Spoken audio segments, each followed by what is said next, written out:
Head coach Randy Rahe now joins us. Wildcat head coach. Coach, how's it going today? It's going fine. How you guys doing? We are good, Doing I think. good. Brian's having trouble with the fact that we're going down to Miami for the Beach Bowl, but he'll quickly get over Yeah, that. I'm getting left out, Coach. That's tough duty having to go down to Miami, huh? That's too bad. In the middle of the That's what I winter. mean. If they would have said like Wisconsin or something, I would have been clapping for him. You know, Miami's it's hard to get over that. You had your own Miami type experience in the Virgin Islands with a couple games in November. How was that experience for you and your crew? It was great. It was great. It was a great tournament. Really, really well run. Very organized, and obviously St. Thomas is a beautiful, beautiful place, and we really enjoyed it. The competition was terrific. Really good teams. A lot of veteran teams down there, and our guys really enjoyed it. You know, we've been having trouble getting into tournaments the last few years. And so we were very fortunate to get into this one and to play 3 games in 4 days with a really young team was I thought really good for our growth. But hey, if you're going to go play against good competition, might as well go to an island to do it. It was fun. Absolutely. That's right, Coach. Were you guys able to have fun there, or was it more of just a business trip? You know, we got there a little early, and so we did. We took we got on one of those catamarans, and they took the team out and did some snorkeling. Oh, and saw some big turtles and saw some stuff. And I've got a lot of kids that never experienced anything like that before, so they got a big kick out of it. And so we did. We enjoyed that, and you know, we had some good meals together. And so we tried to have some fun early on, and then, you know, when it was time to get to business, we got down to business. Weber State head coach Randy Rahe is on BYU Sports Nation. 3-4 so far this season. What do you think of your team so far? Well, we're growing. You know, it's a young team. I think it's my second youngest team since I've been here at Weber State. So we're just we're kind of a, you know, it's the old coach's term, but we're kind of a work in progress. You know, we lost 40 points a game last year with the seniors that left, and so we've got some new kids in some different roles, some younger kids in starting roles, and we're a little offensively challenged right now because guys are trying to figure it out. But I think, you know, we're getting better, and I think what we need is just experience. You can't speed up getting experience. You just have to go through it and get as many games as you can. And I'm starting to see our guys get a little more comfortable with each other and with our system as we go. And but I really like our team. I like our guys. We got great kids. They try really hard. They practice well. They like each other a lot. So I think we got a lot of room for growth. We're just in that growing stage right now, and with all that growing with the young team, we've had to play a really, really difficult schedule. So you know, we're trying to figure it out as we go, playing good teams, and hopefully it'll make us better, you know, as we head into conference play around January. BYU and Weber State coming up tomorrow night, 9 Eastern time. That's on KJazz locally in Utah as well as BYU Radio. Coach, better or worse to play BYU the game after they play Utah? Well, I sure wish they would have won. I would have liked that a lot better. I know BYU's team as far as the talent they have and the experience, but I also know that they're not going to be happy with the loss, you know, the other night. So they got a lot of character on their team down there. So I know they're going to come in, and we're going to see a great effort from those guys tomorrow night. So you know, after a Utah game, it's always an emotional game, and I think when you play teams that might be less mature, it might be good for you because maybe they might let down a little emotionally. But I really think with the character of this team that Dave has, it's going to turn. It'll probably go the other way. I think they're going to be excited to play, ready to get that bad taste out of their mouth. So hey, it is what it is. You know, it doesn't matter once the ball's tipped up. All that stuff and all those things you talk about go out the door, and you got to compete and get ready to play.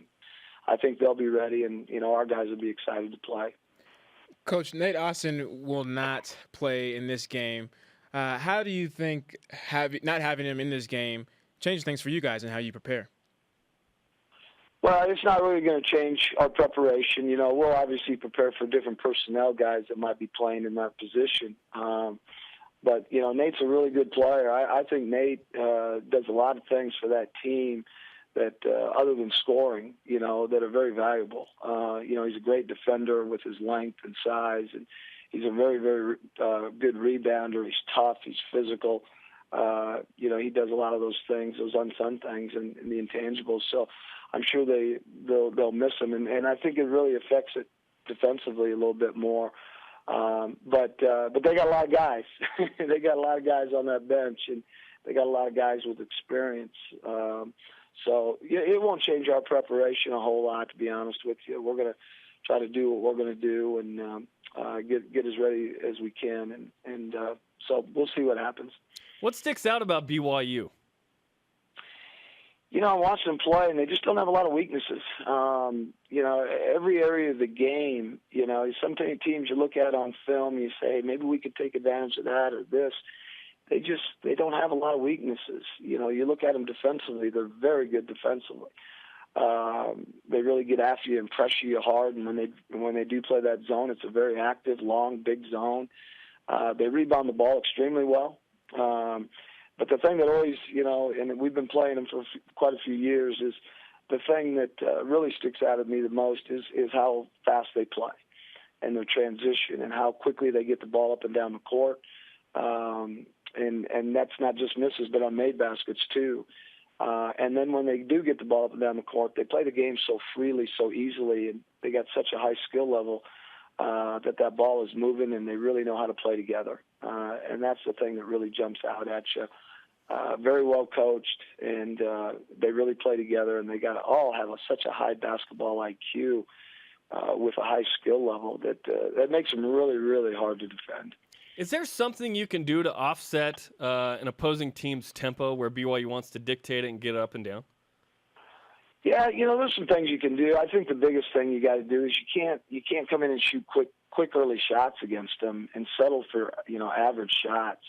They just feed off of that, and so you've got to be patient. You got to try to get the shot that you want.